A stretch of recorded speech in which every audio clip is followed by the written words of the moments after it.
तो hello everyone. तो renal physiology के पिछले वीडियो में हम लोगों ने देखा था यूरिन फॉर्मेशन के एक प्रोसेस ग्लोमेरुलर फिल्ट्रेशन को। ठीक है, तो ग्लोमेरुलर फिल्ट्रेशन में हम लोगों ने देखा था ग्लोमेरुलर फिल्ट्रेशन रेट को मेनली। ठीक है, तो हम लोग एक बार रिवाइज कर लेते हैं। तो ग्लोमेरुलर फिल्ट्रेशन रेट हम लोग किसको बोले थे? The volume of fluid which is filter from glomerular capillary into the Bowman's space. ठीक है ना, per unit time.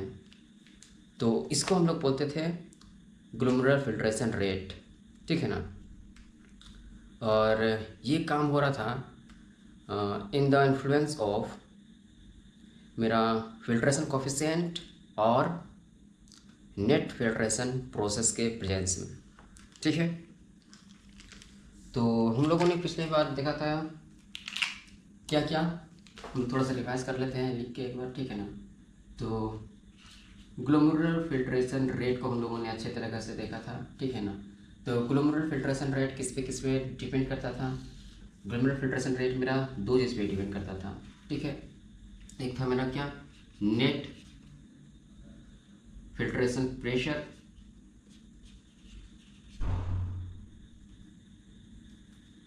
Net filtration pressure. ठीक है ना, और दूसरी चीज़ थी मेरी filtration coefficient. Okay, again net filtration pressure जो है किस पे डिपेंड करता था? ठीक है ना, दो चीज़ों पे।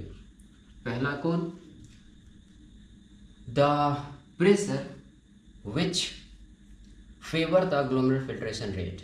ठीक है, the pressure which favour the glomerular filtration rate, उनका फेवरिंग प्रेशर। ठीक है ना, फेवरिंग प्रेशर। और दूसरी चीज़ थी मेरी क्या, दूसरी चीज़ थी मेरी अपोजिंग प्रेशर। ठीक है, अपोजिंग प्रेशर। तो फेवरिंग प्रेशर में भी मेरा दो प्रेशर आता था। ठीक है, क्या क्या प्रेशर था फेवरिंग प्रेशर में? एक प्रेशर था मेरा क्या, हाइड्रोस्टैटिक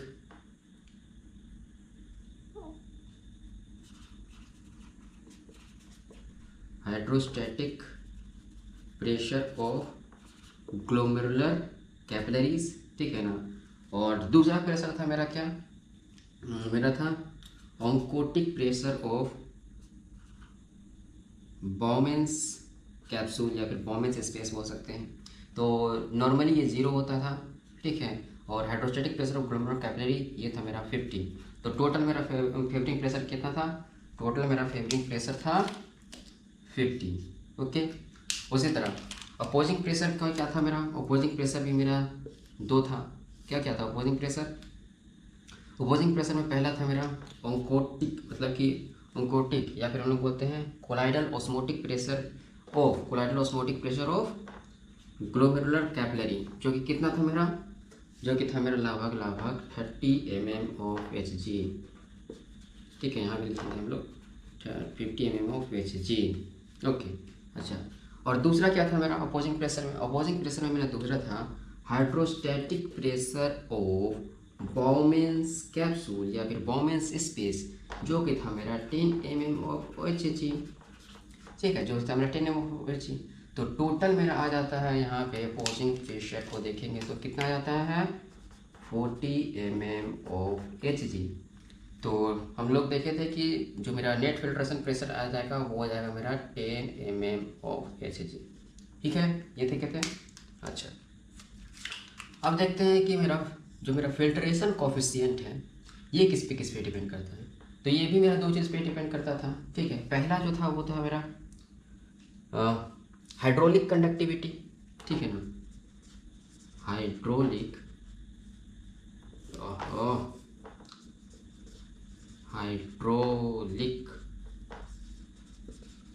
कंडक्टिविटी। ठीक है ना, या फिर इसी को हम लोग बोलते थे क्या, परमिएबिलिटी ऑफ फिल्टरिंग मेम्ब्रेन या फिल्टरिंग मेम्ब्रेन, क्या बोलते हैं, परमिएबल मेम्ब्रेन। ठीक है ना, परमिएबिलिटी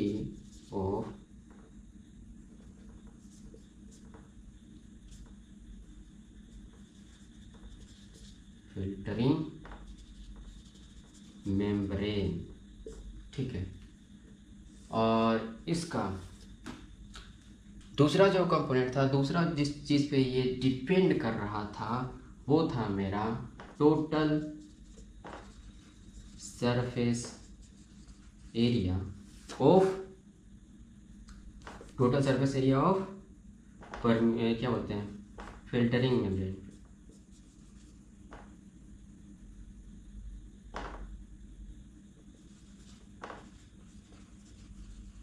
ओके, तो ये सारी चीज़ें हम लोगों ने कल देख लिया था, ठीक है।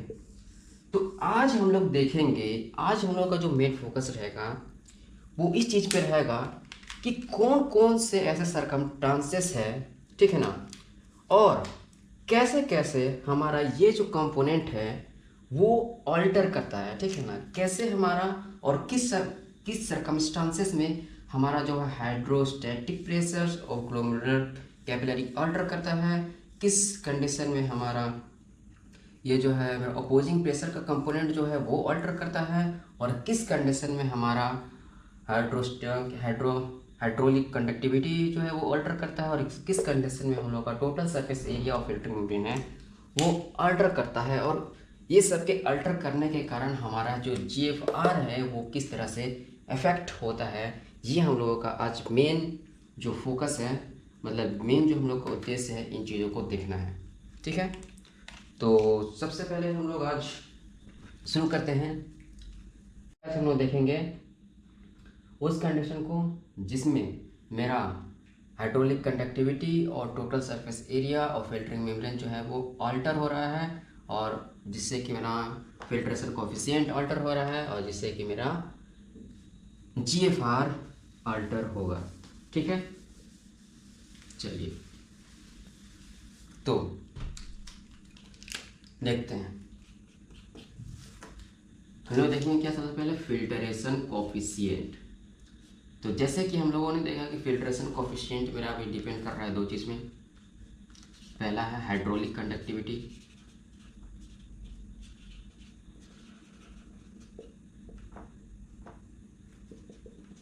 ठीक है। हाइड्रोलिक कंडक्टिविटी मतलब क्या, परमिएबिलिटी, परमिएबिलिटी ऑफ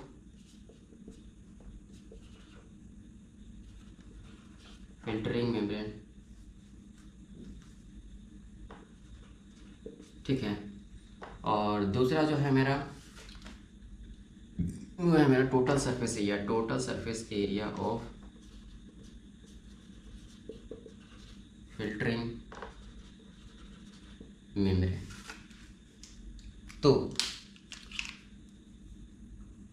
जो मेरा हाइड्रोलिक कंडक्टिविटी है, ठीक है ना, ये मेरा किस किस कंडीशन में ऑल्टर होता है, मतलब किस किस कंडीशन में ये जो है डिफेक्ट होता है, ठीक है ना।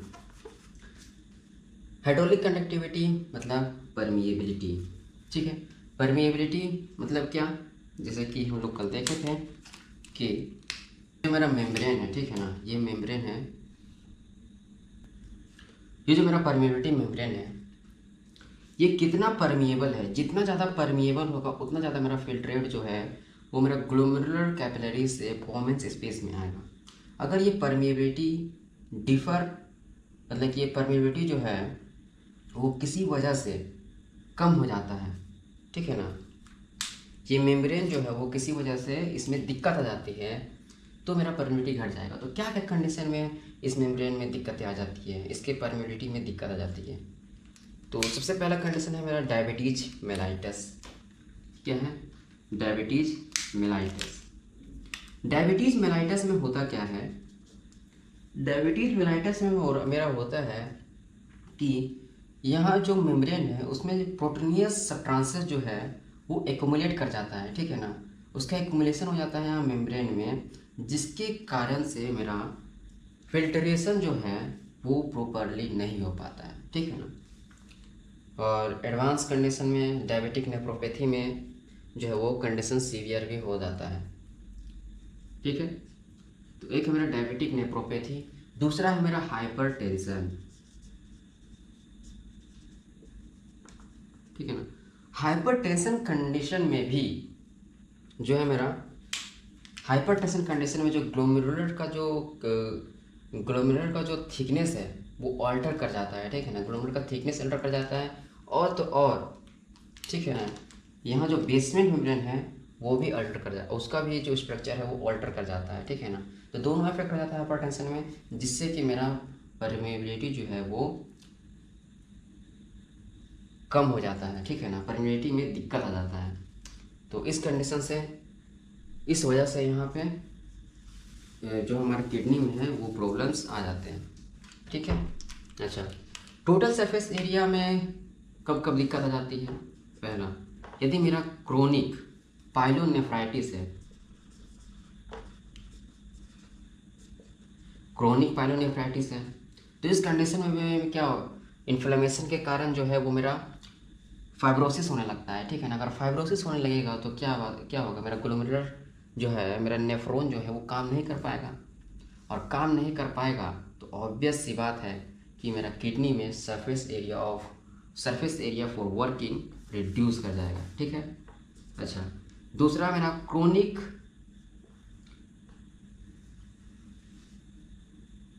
ग्लोमेरुलोनेफ्राइटिस,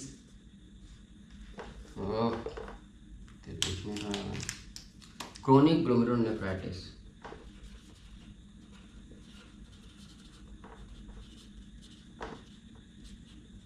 क्रोनिक ग्लोमेरुलोनेफ्राइटिस में भी क्या होता है, ग्लोमेरुलस में इन्फ्लेमेशन रहता है, जिसके कारण से इसमें भी मतलब कि काम करना बंद कर देता है ग्लोमेरुलस।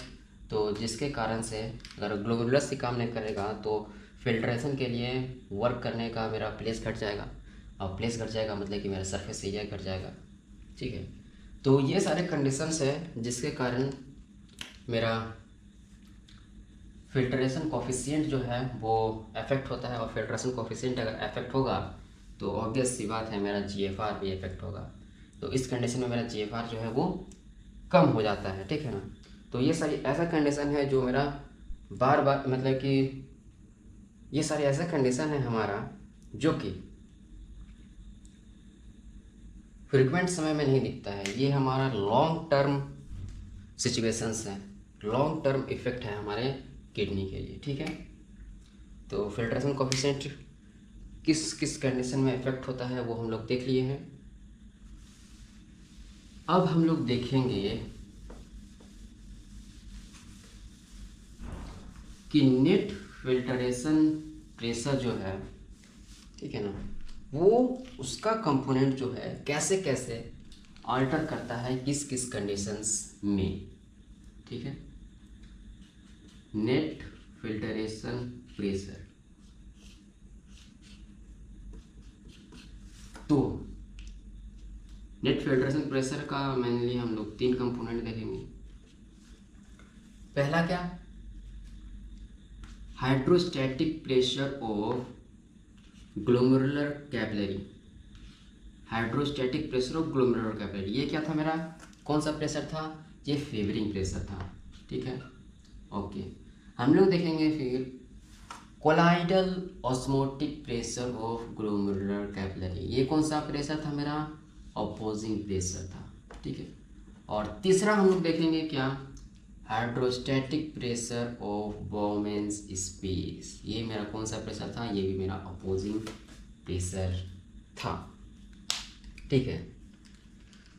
तो इन तीनों चीज़ों को हम लोग देखेंगे। तो सबसे पहले सबसे आसान जो है उसको हम लोग देखते हैं। सबसे आसान है मेरा hydrostatic pressure of Bowman's space, ठीक है। ये क्या था, मेरा अपोजिंग प्रेशर था, तो इसको हम लोग देखने का प्रयास करते हैं, ठीक है। चलिए, तो जैसे कि मान लेते हैं ये मेरा एफरेंट आर्टरियोल, ये मेरा कैपिलरी है, ग्लोमेरुलर कैपिलरी है, और ये मेरा इफरेंट आर्टरियोल है, और यहाँ पे मेरा बोमेन्स कैप्सूल, उसके बाद मेरा proximal convoluted tubule, loop of Henley,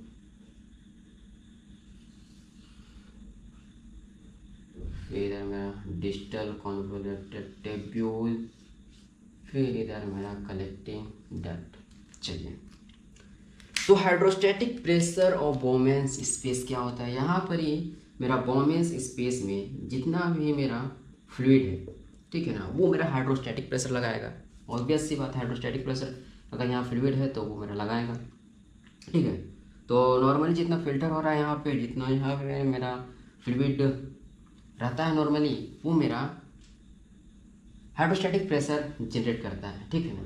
but यदि मान लेते हैं कि कहीं पे हमारा ऑब्स्ट्रक्शंस हो जा रहा है, मान लेते हैं यहाँ पे मेरा ऑब्स्ट्रक्शन हो गया, ठीक है, ऑब्स्ट्रक्शंस हो गया, ठीक है। तो अब जो यहाँ फ्लूइड ये यूरिन के लिए आ रहा था, ठीक है ना, तो यूरिन आउटपुट के रास्ते में, यूरिन आउटपुट के रास्ते में यहाँ ऑब्स्ट्रक्शंस आ गया, ठीक है, यहाँ ऑब्स्ट्रक्शंस आ गया। तो ऑब्स्ट्रक्शंस आ गया तो यहाँ जो फ्लूइड है वो आगे नहीं जा पाएगा अपने रास्ते में, ठीक है ना। तो आगे नहीं जा पाएगा तो यहीं पे क्या है कि एक्यूमुलेशन होने लगेगा, एक्यूमुलेशन होने लगेगा, एक्यूमुलेशन होने लगेगा।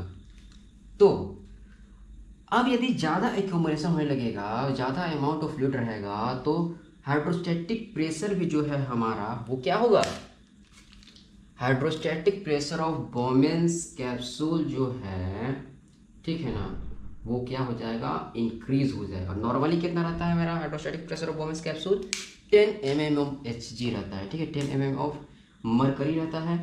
तो वो नॉर्मल से इंक्रीज कर जाएगा क्योंकि यहाँ पर एक्यूमुलेशन ऑफ फ्लूइड हो जा रहा है due to obstructions in the way of urine outflow, ठीक है। तो ये ऑब्स्ट्रक्शन जो है यूरिन आउटफ्लो के वे में कहीं भी हो सकता है। ये हो सकता है मेरा proximal convergent tubule, loop of Henle, distal convergent tubule, collecting tract में हो सकता है, रिनल पेल्विस में हो सकता है, यूरेटर में हो सकता है, ठीक है ना, यूरेथ्रा में हो सकता है, या फिर ब्लैडर में हो सकता है।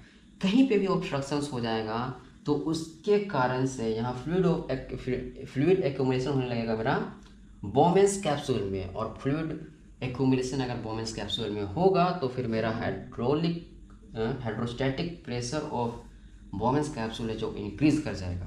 अच्छा, अब hydrostatic pressure of Bowman's capsule increase करेगा, hydrostatic pressure of Bowman's capsule जो वो इंक्रीज करेगा तो क्या होगा, मेरा जो GFR है, ठीक है ना, GFR है वो डिक्रीज कर जाएगा। क्यों? क्योंकि hydrostatic pressure of Bowman's capsule है जो वो अपोज करता है, ठीक है ना। यहाँ से जो फिल्ट्रेशन हो रहा है उसको फिल्ट्रेशन नहीं होने देगा, फिल्ट्रेशन नहीं होने देगा तो ग्लोमेरुलर फिल्ट्रेशन रेट डिक्रीज कर जाएगा, ठीक है। तो इस तरह से हम लोग समझ चुके हैं हाइड्रोस्टैटिक प्रेशर्स और बोमेंस कैप्सूल को कि किस तरह से hydrostatic pressure of Bowman's capsule increase करता है और किस तरह से वो GFR को अफेक्ट करता है। चलिए, एक कंडीशन को हम लोग समझ गए हैं। अच्छा, अब दूसरा कंडीशन आता है मेरा क्या, ये चीज़ हम लोग समझ गए। दूसरा कंडीशन आता है मेरा colloid osmotic pressure of glomerular capillary. चलिए फिगर बनाते हैं हम, फिगर नहीं बनाते हैं तो अच्छा नहीं लगता है हमें, फिगर बनाना बहुत ही ज़रूरी है अच्छे से समझने के लिए। चलिए ठीक है, तो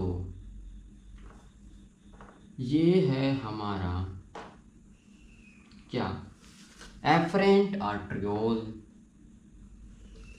ये मैंने बना दिया क्या, ग्लोमेरुलर कैपिलरी, और ये मैं बना दिया efferent arteriole.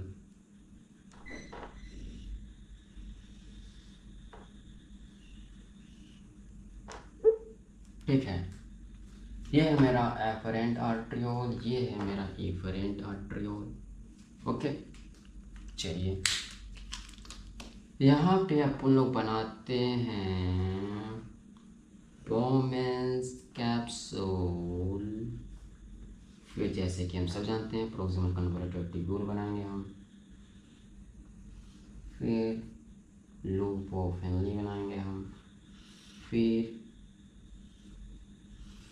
Digital converter tubule बनाएंगे हम, फिर कलेक्टिंग डक्ट बनाएंगे हम। चलिए,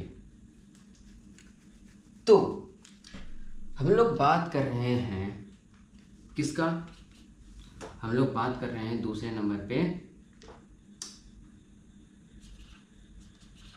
कोलाइड ऑस्मोटिक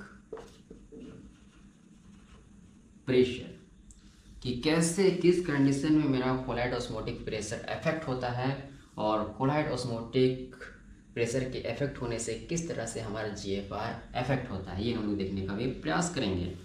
तो सबसे पहली बात, कोलाइड ऑस्मोटिक प्रेशर जनरेट कौन करता है? कोलाइड ऑस्मोटिक प्रेशर जनरेट होता है in the presence of proteins, ठीक है ना। तो सबसे पहली बात, हमारा ग्लोमेरुलर कैपिलरीज में प्रोटीन होगा तो कोलाइडल ऑस्मोटिक प्रेशर जनरेट होगा। जितना ज़्यादा प्रोटीन होगा उतना ज़्यादा कोलाइड ऑस्मोटिक प्रेशर जनरेट होगा, और जितना कम प्रोटीन होगा उतना कम मेरा कोलाइड ऑस्मोटिक प्रेशर जनरेट होगा। और कोलाइड ऑस्मोटिक प्रेशर जो है वो मेरा कौन सा फोर्स है? मेरा अपोजिंग फोर्स है। तो कोलाइड ऑस्मोटिक प्रेशर यदि इंक्रीज करेगा तो जीएफआर मेरा डिक्रीज करेगा, और कोलाइड ऑस्मोटिक प्रेशर यदि डिक्रीज करेगा तो जीएफआर मेरा इंक्रीज करेगा। चलिए, तो पहला कंडीशन हम लोग देखते हैं कि किस कंडीशन में मेरा, पहला कंडीशन हम लोग देखते हैं कि किस कंडीशन में मेरा ऑन्कोटिक प्रेशर इंक्रीज करेगा, ठीक है ना। हाई किस कंडीशन में होगा, ठीक है ना। तो हाई मेरा होता है किस कंडीशन में, कब होगा? जब मेरा टोटल प्लाज्मा प्रोटीन जो होता है, ठीक है, जब टोटल प्लाज्मा प्रोटीन होता है, टोटल प्लाज्मा प्रोटीन जो होता है वो इंक्रीज करेगा, ठीक है ना। टोटल प्लाज्मा प्रोटीन जो है, चलिए इसको हम लोग थोड़ा अच्छा समझते हैं, थोड़ा सिस्टमेटिक वैसे समझेंगे।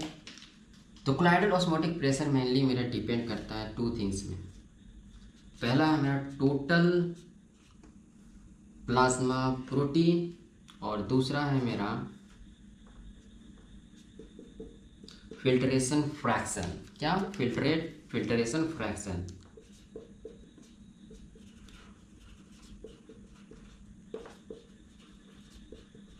Filtration fraction.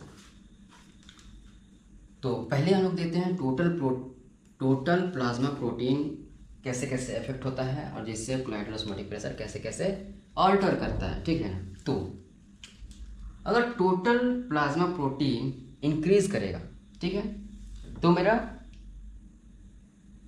जो जीएफआर है वो डिक्रीज करेगा। तो टोटल प्लाज्मा प्रोटीन कब इंक्रीज कर सकता है? कंडीशन होता है मल्टीपल माइलोमा, ठीक है ना। एक कंडीशन होता है मेरा मल्टीपल माइलोमा।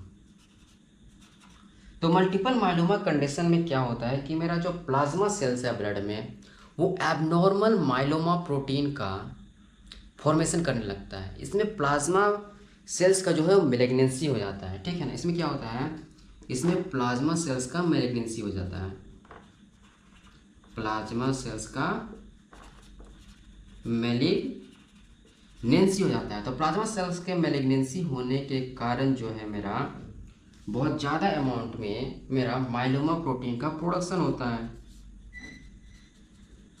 माइलोमा प्रोटीन्स का प्रोडक्शन होता है। ये कहते हैं एबनॉर्मल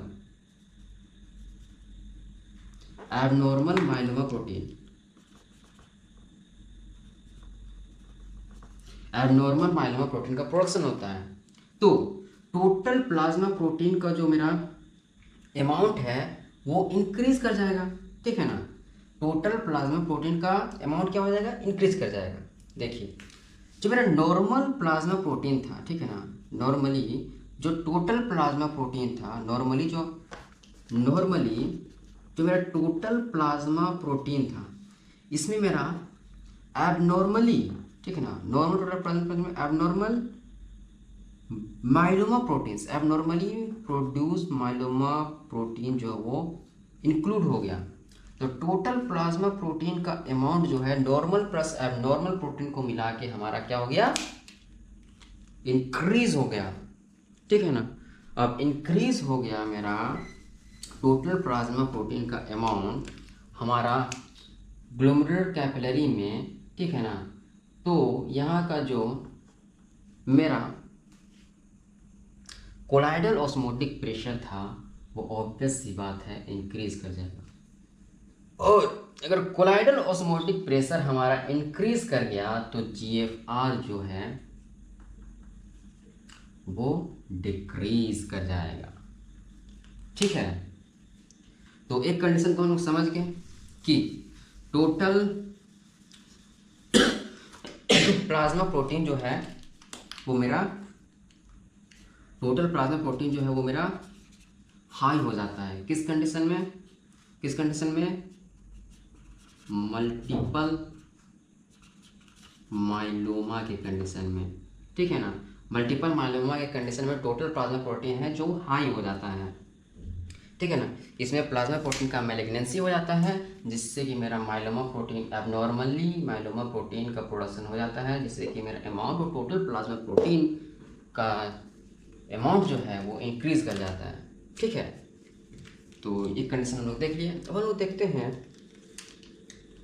कि जो मेरा टोटल प्लाज्मा प्रोटीन है, ठीक है, टोटल प्लाज्मा प्रोटीन जो है वो लो किस किस कंडीशन में हो सकता है, ठीक है ना। टोटल प्लाज्मा प्रोटीन लो किस किस कंडीशन में हो सकता है, और लो होगा तो हमको पता है कि क्या होगा। लो होगा अगर मेरा कोलाइडल ऑस्मोटिक प्रेशर लो होगा तो जीएफआर ऑब्वियस सी बात है इंक्रीज करेगा। चलिए, तो किस किस कंडीशन में हमारा जो टोटल प्लाज्मा प्रोटीन है वो कम होता है, तो हम लोग समझने का प्रयास करते हैं। चलिए, इसको हम लोग थोड़ा देर के लिए सेक्रीफाइस करते हैं, किसको, फिल्टरेशन फ्रैक्शन को हम लोग शॉर्ट में लिखते हैं, थोड़ा सा जगह बनाते हैं अच्छे से समझने के लिए। हम लोग क्या, फिल्टरेशन फ्रैक्शन, ठीक है, फिल्टरेशन फ्रैक्शन।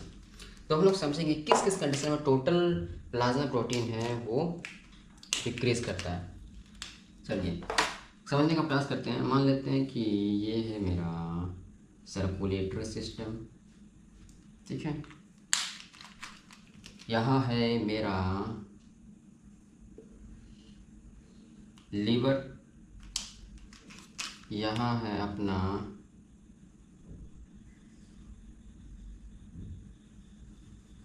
जीआईटी,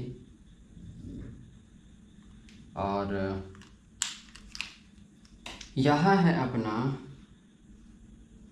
किडनी,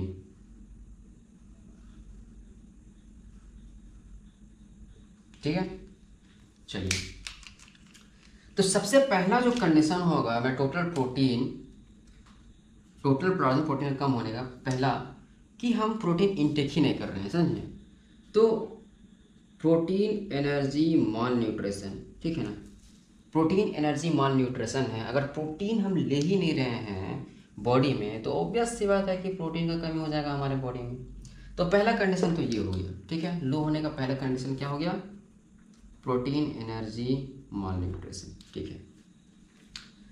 दूसरा कंडीशन क्या होगा कि हम प्रोटीन इंटेक तो कर रहे हैं प्रोटीन इंटेक, लेकिन इस प्रोटीन को हमारा बॉडी जो है किसी कंडीशन से, किसी डिजीज़ की वजह से या फिर किसी कंडीशन से बॉडी जो है वो हमारा इसको एब्जॉर्ब नहीं कर रहा है और ये हमारे बॉडी से बाहर निकल जा रहा है।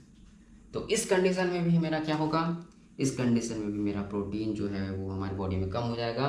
तो प्रोटीन कम होगा तो टोटल प्लाज्मा प्रोटीन भी कम होगा। तो दूसरा कंडीशन मेरा क्या हो सकता है, इस कंडीशन को हम लोग बोलते हैं protein losing enteropathy, protein losing enteropathy, ठीक है। दूसरा कंडीशन ये हो गया प्रोटीन लूजिंग एंटेरोपैथी। अच्छा, तीसरा कंडीशन क्या होगा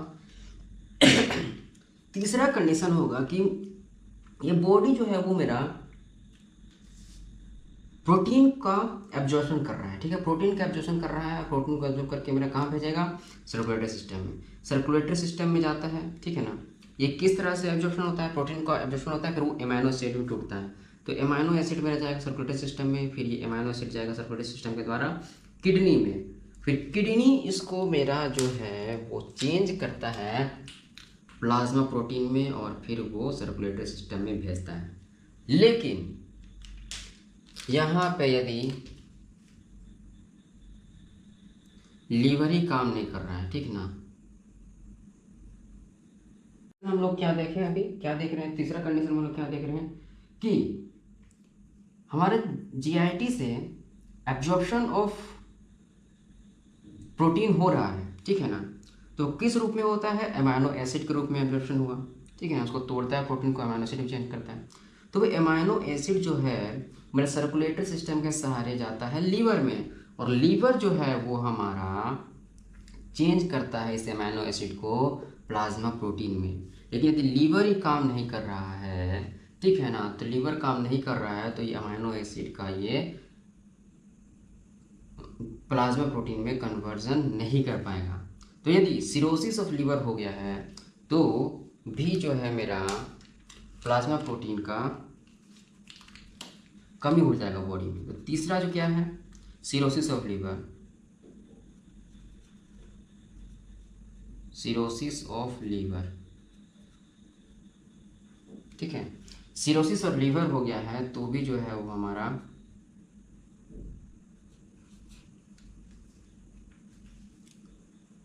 मेरा प्लाज्मा प्रोटीन का कमी हो जाएगा,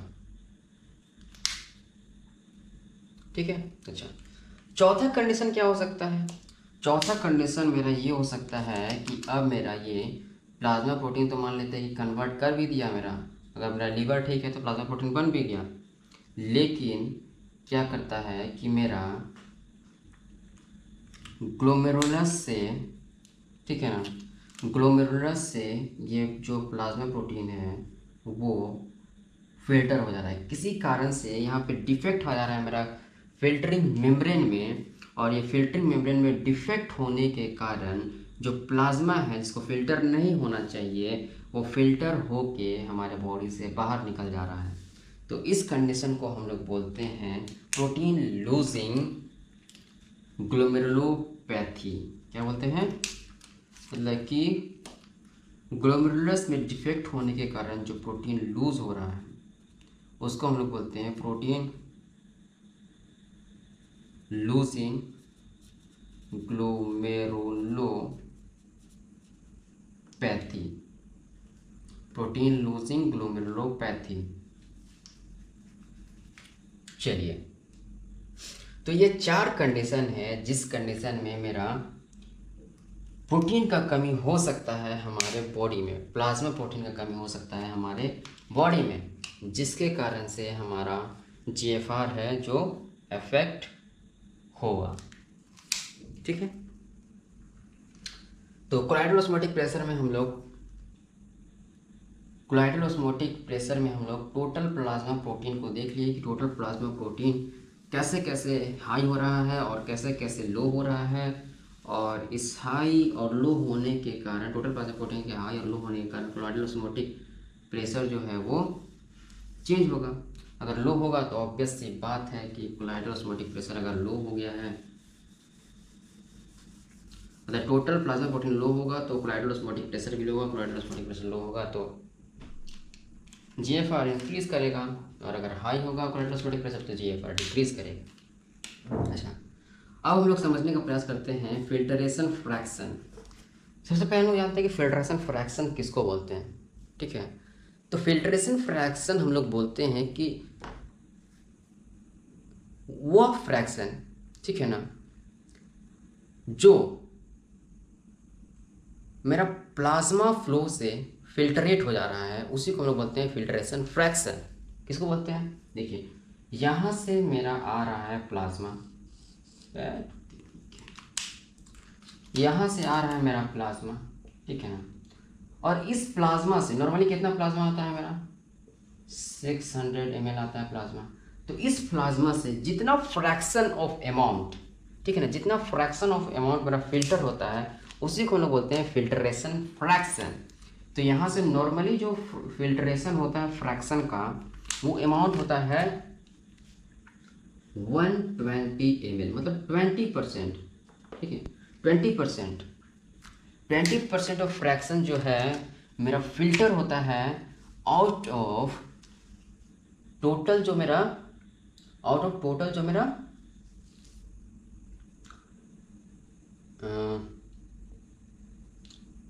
प्लाज्मा जो है वो फ्लो कर रहा है, ठीक है। तो इसी को हम लोग बोलते हैं फिल्ट्रेशन फ्रैक्शन। तो यहाँ पे नॉर्मली फिल्ट्रेशन फ्रैक्शन कितना होता है, 120 ml होता है नॉर्मल फिल्ट्रेशन फ्रैक्शन। मतलब सीधी सी बात है, जितना अमाउंट ऑफ मेरा फ्लूइड फिल्टर हो रहा है, ठीक है ना, आउट ऑफ प्लाज्मा फ्लो, उसी को हम लोग बोलते हैं फिल्ट्रेशन फ्रैक्शन। तो यहाँ 120 ml फ्रैक्शन मतलब कि फिल्टर हो गया, तो यहाँ कितना बचा, 480, ठीक है ना। 480 ml जो है मेरा प्लाज्मा यहाँ पर इफरेंट आर्टिकल में आ जाएगा। तो इससे मेरा कोलाइडल ऑस्मोटिक प्रेशर कैसे इफेक्ट हो रहा है, तो इसको हम लोग समझने का प्रयास करते हैं। तो होता क्या है, देखिए नॉर्मली जो है हमारा 120 ml फिल्टर हुआ, तो यहाँ से मेरा ग्लोमेरुलर कैपिलरी से जितना अमाउंट ऑफ फ्लूइड यहाँ फिल्टर हो गया है, ठीक है, जितना ज़्यादा अमाउंट ऑफ यहाँ फ्लूइड फिल्टर होगा, उतना ज़्यादा अमाउंट ऑफ प्रोटीन का यहाँ पर ही कंसंट्रेशन हाई हो जाएगा ग्लोमेरुलर कैपिलरी में। या फिर हम लोग बोल सकते हैं कि जैसे जैसे ये आगे बढ़ेगा उतना ही मेरा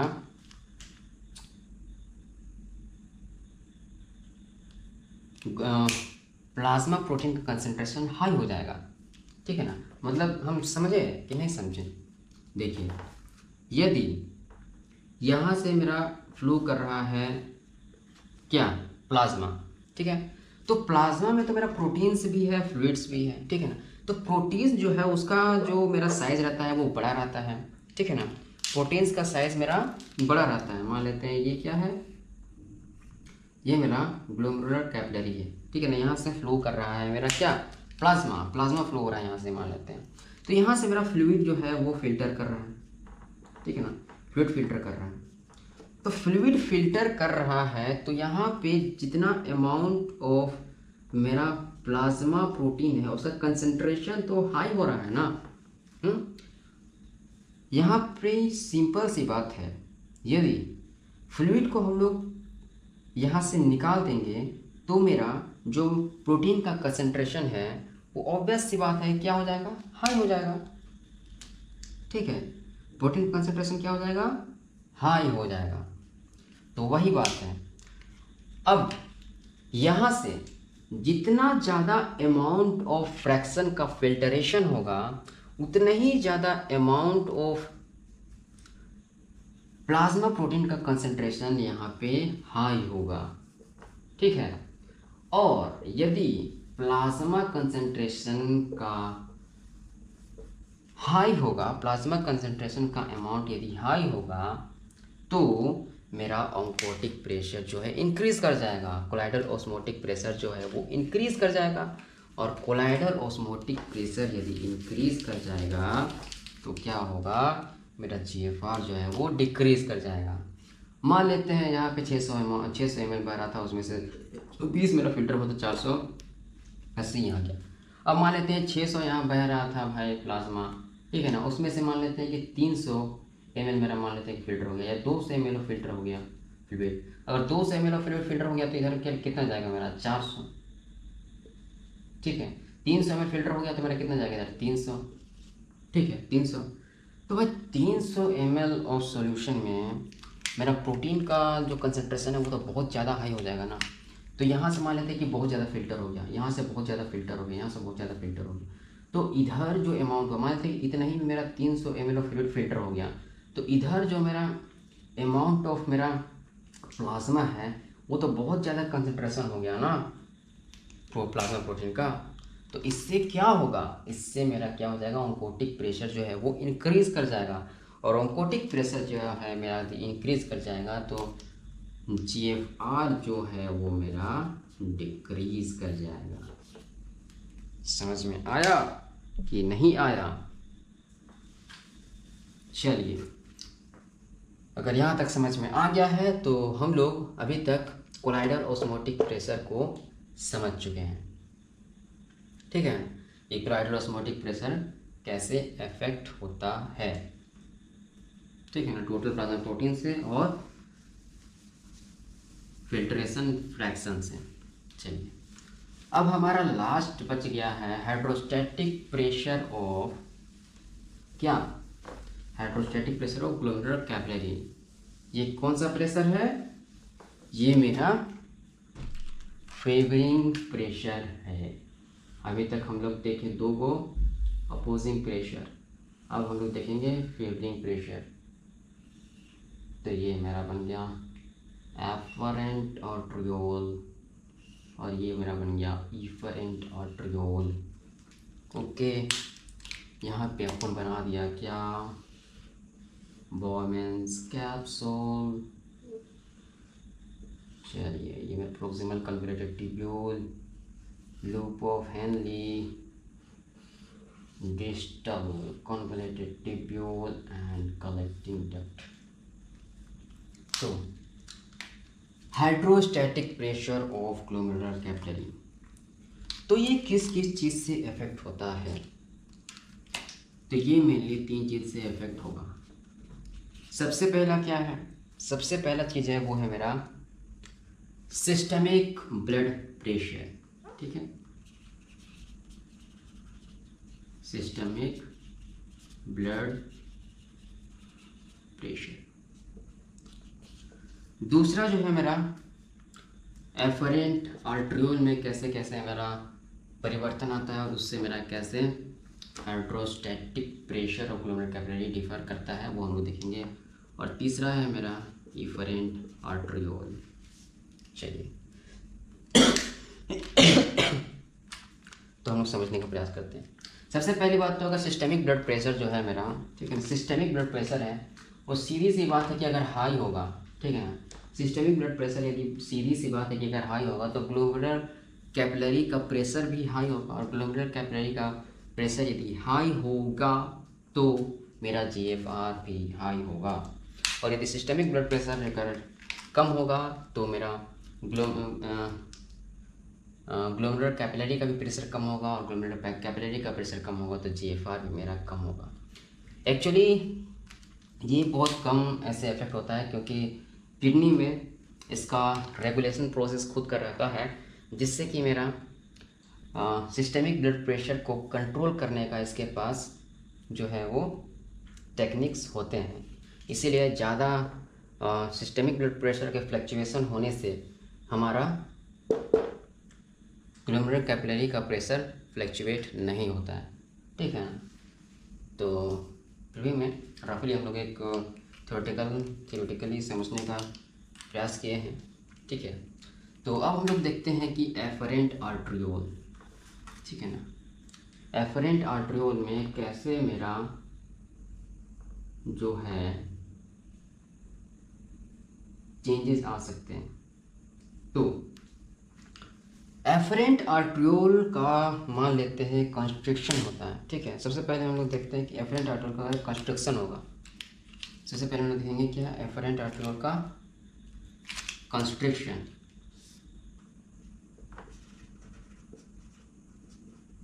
ठीक है ना, तो एफरेंट आर्टरियोल का यदि कंस्ट्रिक्शंस होगा तो क्या होगा, एफरेंट आर्टरियोल कंस्ट्रिक्ट हो जाएगा तो मेरा ग्लोमेरुलर कैपिलरी में ब्लड क्या होगा, कम आएगा। सीधी सी बात है, अगर एफरेंट आर्टरियोल का मेरा कंस्ट्रिक्शंस आएगा तो ब्लड फ्लो जो है मेरा, blood flow into the glomerular capillary is less होगा। अब ब्लड फ्लो कैपिलरी होगा तो ब्लड प्लाज्मा फ्लो मेरा लेस होगा।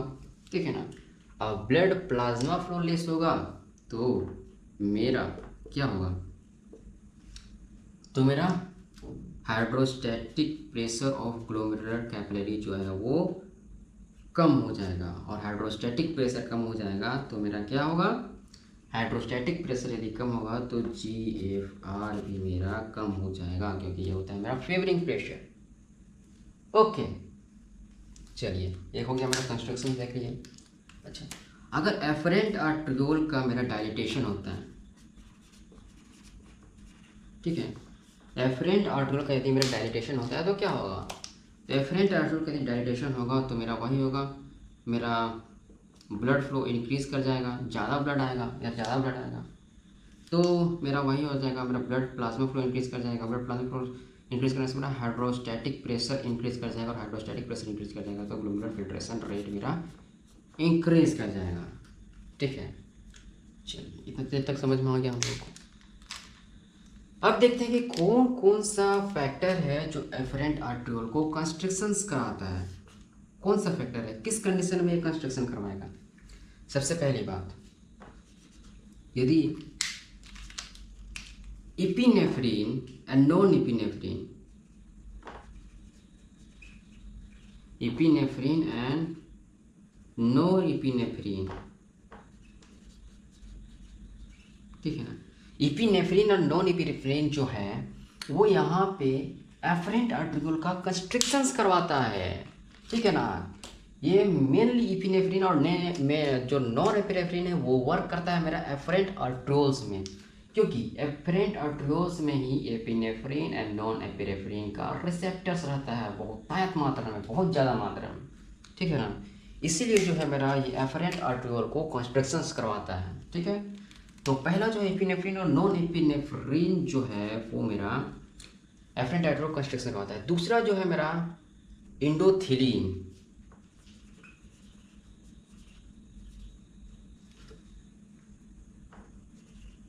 इंडोथिलीन, दूसरा जो है मेरा इंडोथिलीन।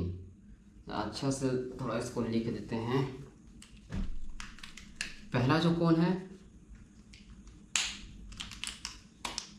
इंडोथिलीन। ठीक है ना, तो ये दो चीज़ें जो है वो मेरा एफरेंट आर्ट्रियोल को कंस्ट्रक्शंस करवाता है, क्योंकि इसका रिसेप्टर जो है यहाँ पे प्रेजेंट रहता है। ठीक है, चलिए इसको डायलेटेशन कौन करवाता है। इसको डायलेटेशन करवाता है आपका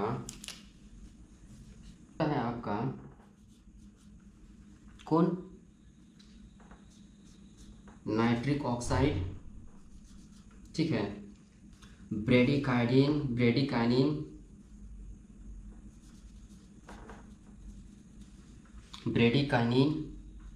और तीसरा है मेरा प्रोस्टाग्लैंडिन।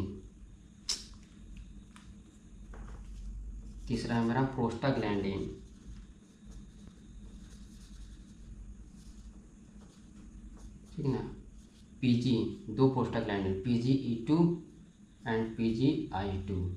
ठीक है ना, ये जो है मेरा डायलेटेशन करवाता है। ठीक है, तो यहाँ पे एक चीज़ समझने वाली बात है, देखने वाली बात है कि जब भी मेरा किसी भी कंडीशन में, मान लेते हैं कि ट्रॉमा हो गया या फिर शॉक आ गया या फिर किसी भी कंडीशन में मेरा सिंपैथेटिक नर्वस सिस्टम यदि एक्टिवेट हो जाता है ज़्यादा, ठीक है ना, सिंपैथेटिक नर्वस सिस्टम एक्टिवेट हो जाता है तो इपिनेफ्रिन नॉन इपिनेफ्रिन का रिलीज़ बढ़ जाता है, और इपिनेफ्रिन नॉन इपिनेफ्रिन का रिलीज़ बढ़ जाता है तो मेरा यहाँ कंस्ट्रक्शन हो जाएगा। कंस्ट्रक्शन हो जाएगा तो मेरा क्या होगा, GFR मेरा जो है वो घट जाएगा, क्योंकि कंस्ट्रक्शन हो जाएगा तो यहाँ पर मेरा ज़्यादा ब्लड नहीं आ रहा है, ज़्यादा ब्लड वॉल्यूम नहीं है, तो मेरा हाइड्रोस्टैटिक प्रेशर लो हो जाएगा। हाइड्रोस्टैटिक प्रेशर लो हो जाएगा तो मेरा क्या हो जाएगा, GFR डिक्रीज कर जाएगा। तो उस कंडीशन में मेरा नाइट्रिक ऑक्साइड, ब्रेडिकाइनिन, प्रोस्टाग्लैंडिन जो है वो उसको डायलेट करा के रखता है ताकि मेरा रिक्वायर्ड अमाउंट ऑफ फ्लूइड यहाँ पे ब्लड आ सके। लेकिन जो इंसेट्स होते हैं, ठीक है ना, जो इंसेट्स होते हैं वो मेरा इन सारी चीज़ों को काम करने नहीं देते हैं यहाँ पे। ठीक है ना, इसीलिए किसी भी सीवियर कंडीशन में जब मेरा सिंपैथेटिक नर्वस सिस्टम ज़्यादा एक्टिवेट है तो उस कंडीशन में हम लोग को पेशेंट को एनसेट्स नहीं देना चाहिए। ठीक है, क्योंकि उस अगर एनसेट्स दे देंगे तो मेरा कंडीशन जो है पेशेंट्स का वो और भी ज़्यादा खतरनाक हो सकता है। ओके, चलिए तो हम लोग एफरेंट आर्टरियल को समझ गए।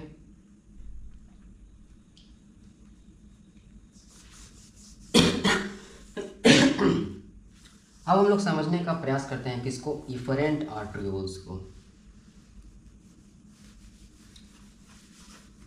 इफरेंट आर्टरियोल्स को तो इफरेंट आर्ट्रियोल्स का कंस्ट्रिक्शंस एंड डायलेटेशन से क्या इफेक्ट पड़ता है और कैसे ये कंस्ट्रिक्शंस और डायलेटेशन होता है वो देखते हैं। तो इफरेंट आर्ट्रियोल का पहले हम देखते हैं डायलेटेशन। छोड़िए, कंस्ट्रिक्शन से देखते हैं। चलिए, तो इफरेंट आर्ट्रियोल जो है उसका अगर कंस्ट्रिक्शंस के बारे में अगर हम बात करेंगे तो दो तरह कंस्ट्रिक्शंस यहाँ पे हम लोगों को, अगर कंस्ट्रिक्शंस दो तरह का कंस्ट्रिक्शन दो तरह का इफेक्ट यहाँ पे प्रोड्यूस करेगा। पहला यदि मॉडरेट कंस्ट्रिक्शंस यदि हो रहा है, ठीक है ना, मॉडरेट कंस्ट्रिक्शंस हो रहा है तो मॉडरेट कंस्ट्रिक्शन में क्या होगा, ये कंस्ट्रिक्ट हो जाएगा तो यहाँ पर ही मेरा ब्लड प्रेशर क्या हो जाएगा, इंक्रीज हो जाएगा। मेरा ब्लड नहीं जा रहा है तो ऑब्वियस सी बात है यहाँ पर ब्लड का एक्यूमुलेशन होगा जो कि जिससे कि मेरा ब्लड प्रेशर इंक्रीज करेगा, ठीक है ना। ब्लड प्रेशर इंक्रीज करेगा तो मेरा ब्लड फ्लो मतलब इंक्रीज कर रहा है, ब्लड प्रेशर इंक्रीज कर रहा है तो मेरा हाइड्रोस्टैटिक प्रेशर भी इंक्रीज करेगा और हाइड्रोस्टैटिक प्रेशर मेरा इंक्रीज करेगा मतलब कि मेरा GFR भी इंक्रीज करेगा, ठीक है। चलिए,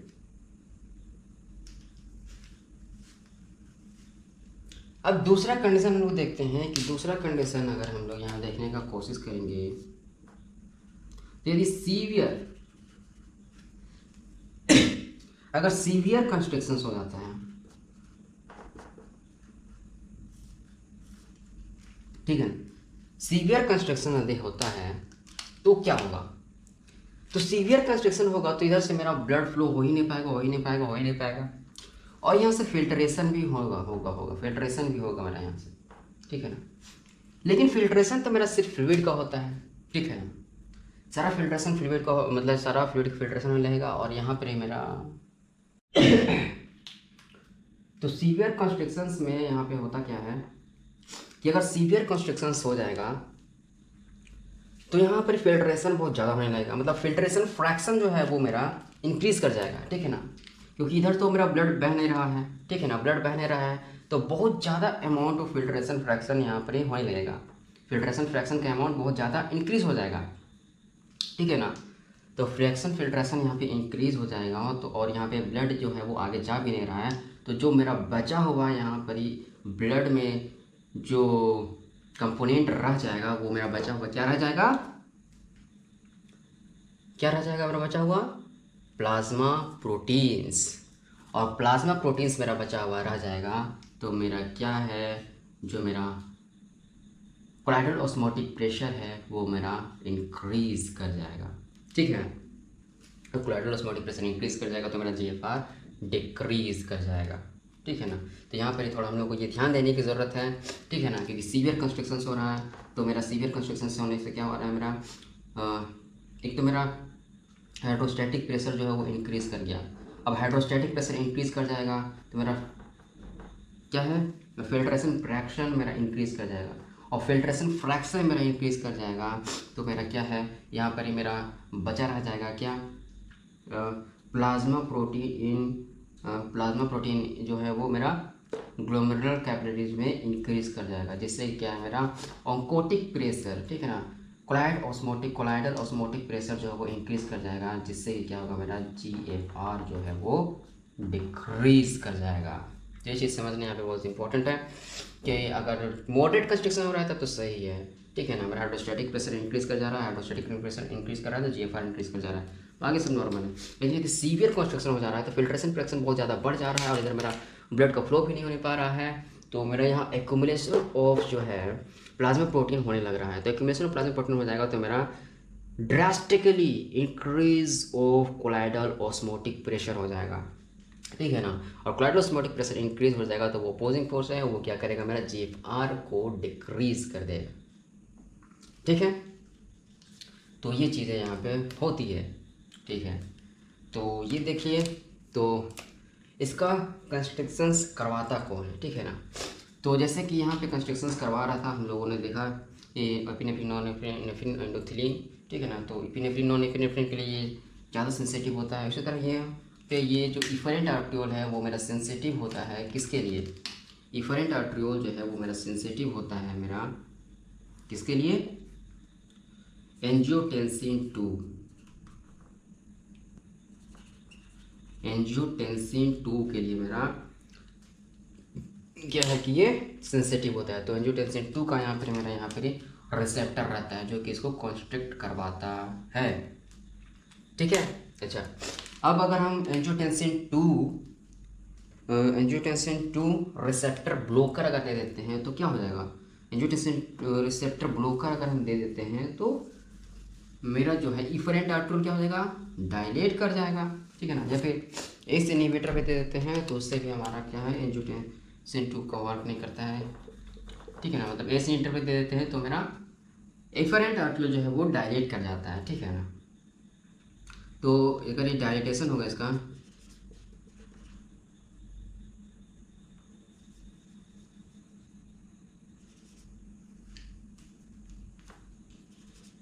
इसका डायलेटेशन होगा तो क्या होगा? डायलेटेशन होगा तो यहाँ पर मेरा बहुत ज़्यादा जो अमाउंट ऑफ ब्लड है वो पास कर जाएगा, यहाँ प्रेशर घट जाएगा, ठीक है ना। तो डायलेटेशन देंगे तो मेरा क्या हो जाएगा? हाइड्रोस्टैटिक प्रेशर जो है वो मेरा वो क्या हो जाएगा? डिक्रीज हो जाएगा। और हाइड्रोस्टैटिक प्रेशर डिक्रीज हो जाएगा तो मेरा GFR भी जो है वो मेरा डिक्रीज कर जाएगा, ठीक है। चलिए, तो ये चीज़ें थी यहाँ पे समझने के लिए। तो वंस अगेन हम लोग फिर से देख लेते हैं हाइड्रोस्टैटिक प्रेशर को, ठीक है ना। तो सबसे पहले हम लोगों ने देखा सिस्टेमिक ब्लड प्रेशर को, कि सिस्टेमिक ब्लड प्रेशर जो है वो मेरा अगर इंक्रीज़ कर रहा है तो मेरा ग्लोमेरुलर कैपिलरी का प्रेशर भी इंक्रीज़ करेगा और मेरा उसी तरह मेरा GFR भी इंक्रीज़ करेगा। और अगर इसका अपोजिट डिक्रीज़ करेगा तो सब कुछ डिक्रीज़ करेगा।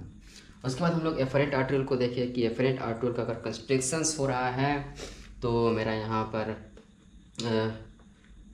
क्या बोलते हैं, हाइड्रोस्टैटिक प्रेशर का डिक्रीज़ हो जाएगा। हाइड्रोस्टैटिक प्रेशर डिक्रीज़ होगा तो मेरा GFR भी डिक्रीज़ होगा। कंस्ट्रिक्शन करवा कौन रहा था? इपिनेफ्रिन एंड नॉन इपिनेफ्रिन और इंडोथिलीन, ठीक है। तो इंडोथिलीन जो है, एक चीज़ और हम लोग देख लेते हैं कि इंडोथिलीन जो है वो इंक्रीज़ करता है मेरा किस किस कंडीशन में? वो इंक्रीज़ करता है मेरा प्रेगनेंसी इंड्यूस्ड हाइपरटेंशन में इंडोथिलीन इंक्रीज़ करेगा, ठीक है ना। क्रोनिक रीनल फेलियर है तो इंक्रीज़ कर जाएगा, या फिर एक्यूट रीनल फेलियर है तो मेरा इंक्रीज़ कर जाएगा, ठीक है ना। तो इंडोथिलीन इस कंडीशन में इंक्रीज़ कर रहा था। तो इंडोथिलीन या नॉन एप्रिन जो वो कॉन्स्टेट करवा रहा था, ठीक है ना। और क्या डायलेटेशन कौन करवा रहा था? डायलेटेशन करवा रहा था मेरा नाइट्रिक ऑक्साइड, मेरा था क्या, ब्रेडिकाइनिन, उसके बाद और क्या था, उसके बाद मेरा था prostaglandin E2 and prostaglandin I2, मेरा डायलेटेशन करा रहा था। और हम लोग बोले कि जब भी मेरा सिंपैथेटिक सिस्टम अगर एक्टिवेट है, ठीक है ना, अगर इपिनेफ्रिन नॉन एपिनेफ्रिन रिलीज़ हो रहा है तो उस कंडीशन में हम लोग एनसेड्स, ठीक है ना, एनसेड्स नहीं देंगे। Non steroidal anti inflammatory drugs जो है वो हम लोग नहीं देंगे इस कंडीशन में। Non steroidal anti inflammatory drug क्या करता है? वो मेरा जो है जो डायलिटेशन जो कर रहा है जो मेरा, ठीक है ना, उसको वर्क करने नहीं देता है। जो नाइट्रिक ऑक्साइड है मेरा, प्रोस्टाग्लैंडिन है मेरा, ठीक है ना, ब्रेडिकाइनिन, उसको वर्क करने नहीं देता है। तो जिससे कि कारण क्या होगा कि मैं यहाँ पर मेरा ब्लड आ ही नहीं पाएगा, कुछ ब्लड नहीं आ पाएगा, तो मेरा कंडीशन जो है पेशेंट का वो बहुत सीवियर होगा। इसलिए एनसेड जो है क्या बोलते हैं, non steroidal anti inflammatory drug हम लोग अगर सिंपैथेटिक नर्वस सिस्टम एक्टिवेट है तो उस कंडीशन में हम लोग नहीं देंगे एनसेड्स, ठीक है। उसके बाद हम लोगों ने इफरेंट आर्टरियल्स के बारे में देखा। इफरेंट आर्टरियल का कंस्ट्रक्शंस देखा। कंस्ट्रक्शंस मेरा होता किससे है? मेरा यहाँ पर ये सेंसिटिव कौन है, किसके लिए मेरा इफरेंट आर्टरियल? सेंसिटिव मेरा एंजियोटेंसिन 2 के लिए, ठीक है ना। तो अगर मॉडरेट कंस्ट्रक्शंस हो रहा था तो ठीक है, मॉडरेट कंस्ट्रक्शन हो रहा है तो मेरा क्या होगा? मॉडरेट कंस्ट्रक्शंस हो रहा है तो मेरा यहाँ पर हाइड्रोस्टैटिक प्रेशर। अच्छा, हम लोगों ने एफरेंट आर्टरियल का डायलेटेशन भी देखा था, ठीक है ना। डायलेटेशन होगा तो मेरा एफरेंट आर्टरियल को डायलेटेशन होगा तो यहाँ पर ही मेरा हाइड्रोस्टैटिक प्रेशर इंक्रीज़ कर जाएगा। हाइड्रोस्टैटिक प्रेशर इंक्रीज़ कर जाएगा तो मेरा GFR बढ़ जाएगा। अच्छा, एफरेंट आर्टरियल का डायलेटेशन दो तरह का होता है, ठीक है ना। एक मॉडरेट एफरेंट आर्टरियल कंस्ट्रक्शन दो तरह का होता है। एक मॉडरेट होता है, एक सीवियर। मॉडरेट होता है तो सही बात है कि मेरा मॉडरेट होगा तो मेरा हाइड्रोस्टैटिक प्रेशर इंक्रीज करेगा, हाइड्रोस्टैटिक प्रेशर इंक्रीज करेगा तो जीएफआर इंक्रीज करेगा। लेकिन यदि सीवियर कंस्ट्रक्शन हो जा रहा है तो फिल्ट्रेशन फ्रैक्शन जो है वो फिर यहाँ पे इंक्रीज कर जाएगा, और फिल्ट्रेशन फ्रैक्शन यदि इंक्रीज कर जाएगा और यहाँ पे मेरा जो है वो कंस्ट्रक्शंस हो गया है, सीवियरली कंस्ट्रक्शंस हो गया है मेरा इफरेंट रेटिक्यूल का, मेरा ब्लड पास भी नहीं हो पाएगा। फलस्वरूप जो है यहाँ पर मेरा एक्यूमुलेशन ऑफ प्लाज्मा प्रोटीन हो जाएंगे, और प्लाज्मा प्रोटीन का एक्यूमुलेशन होगा तो फिर मेरा ऑन्कोटिक प्रेशर इंक्रीज कर जाएगा, और कोलाइडल ऑस्मोटिक प्रेशर यदि इंक्रीज कर जाएगा तो मेरा जीएफआर डिक्रीज कर जाएगा। ठीक है, तो ये था कॉन्स्ट्रक्शन का कहानी। और अगर डायलिटेशन होगा तो मेरा ऑब्वियस सी बात है यहाँ से ज़्यादा ब्लड फ्लो करेगा, और यहाँ पर ही मेरा हाइड्रोस्टैटिक प्रेशर डिक्रीज कर जाएगा, हाइड्रोस्टैटिक प्रेशर डिक्रीज करेगा तो जीएफआर भी मेरा डिक्रीज कर जाएगा। ठीक है, तो ये सारी चीज़ें हम लोगों ने देख लिया। तो चलिए, तो आज के इस वीडियो में हम लोगों ने देखा कि जीएफआर किस किस कंडीशन में अल्टर होता है और कैसे मतलब कि जीएफआर प्रभावित होता है। ठीक है, कैसे जीएफआर मेरा अल्टर होता है। तो आज के लिए यहीं तक रखते हैं, फिर अगला वीडियो में हम लोग देखते हैं आगे। चलिए, थैंक यू।